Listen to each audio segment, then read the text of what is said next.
Good morning, students. So, students, now open your EVS book, page number 52 and 53. Okay. So, students, previous video we have discussed about houses, types of houses and house material.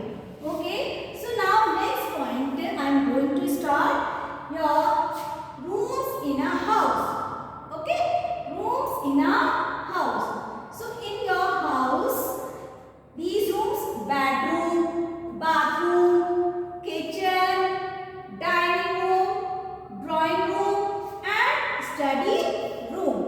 So student, bedroom. So bedroom में we sleep in bedroom, and bathroom we take bath in bathroom, and kitchen में क्या करते हैं? We cook food in the kitchen, and dining room में we take meals in the dining room, खाना खाते हैं बैठ के. And next point is drawing room. Drawing room में क्या करते हैं? In drawing room we talk with each other. एक दूसरे से हम लोग बातें करते हैं, है ना.